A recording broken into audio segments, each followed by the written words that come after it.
কি করবে West Indies বুঝতেই পারছে না, তারা উইকেটটা পড়তেই পারছে না। তারা বুঝেছে এই উইকেটে স্পিনটা খুব ভালো ধরবে, ভালো না অবিশ্বাস্য রকমের, কিন্তু একটা উইকেটে এত স্পিন কিভাবে ধরে? বোলিং করলেই সবাইকে মনে হয় মুত্তিয়া মুরলীধরন কিংবা শেন ওয়ার্ন। কিভাবে সম্ভব? জাদু নাকি? মিরপুরে এর আগেও খেলেছে ওয়েস্ট ইন্ডিজ, ড্যারেন সামি তো বহুবার বাংলাদেশে এসেছেন, তবুও এমন উইকেট দেখে তিনি বলেই ফেলেছেন জীবনে তার ক্যারিয়ারে এত জায়গায় খেলেছেন এই রকম উইকেট দেখেন নাই। অর্থাৎ মিরপুরের উইকেট আসলে কতটা খতরনাক সেটা বোঝা যাচ্ছে। আপনি এই উইকেটকে কিসের সাথে তুলনা করতে পারেন?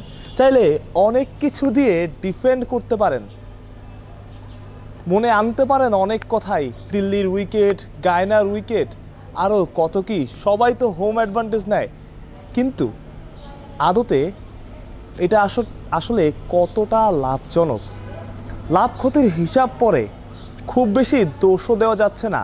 আফগানিস্তানের বিপক্ষে বাংলাদেশ দল কিংবা শ্রীলঙ্কাতে ওয়ানডেতে যেমন খেলেছে, অবস্থা এখন এমন, বারবার কথা হচ্ছে বাংলাদেশ সরাসরি বিশ্বকাপ খেলতে পারবে কিনা সেটা নিয়েই শঙ্কা। তাই আগে সেই বিশ্বকাপটা নিশ্চিত করা, এত বছর ধরে সেই 97 থেকে 99 সালে প্রথম বিশ্বকাপ খেলা, তারপর থেকে প্রতি বিশ্বকাপেই সরাসরি খেলেছে বাংলাদেশ দল। এত বছরে উন্নতি হওয়ার বদলে এখন চিন্তা করতে হচ্ছে আমরা সরাসরি বিশ্বকাপ খেলতে পারবো কিনা, যে দলটা একসময় র্যাঙ্কিংয়ের 6 নম্বরে উঠে এসেছিল।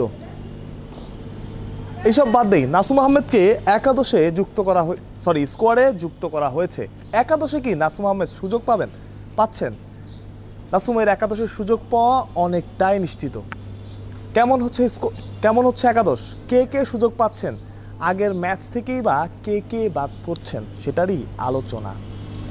আমার একাদশটা আমি জানিয়ে রাখি, গত ম্যাচের আগে আমরা একটা একাদশ দিয়েছিলাম বিডি ক্রিক টাইমে, এবং পুরোপুরি সেই একাদশটাই খেলেছিল প্রথম ওয়ানডেতে, অর্থাৎ মিলে গিয়েছিল। এবার আমি প্রথম ওয়ানডের একাদশ থেকে 2টা পরিবর্তন চাই। 2টা পরিবর্তন হয়তো বা হবে।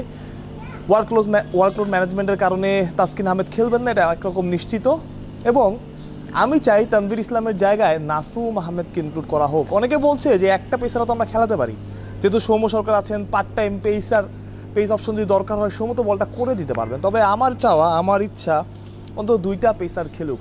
হ্যাঁ, এই ম্যাচটা আমাদের জেতা প্রয়োজন, তবে তার চাইতেও অভ্যাস করা প্রয়োজন, বা ওই বিলিফটা থাকা প্রয়োজন যে কোনো উইকেটেই আমরা পেসারদের খেলানোর সাহসটা রাখছি, পেসারদের উপর বিলিফ রাখছি।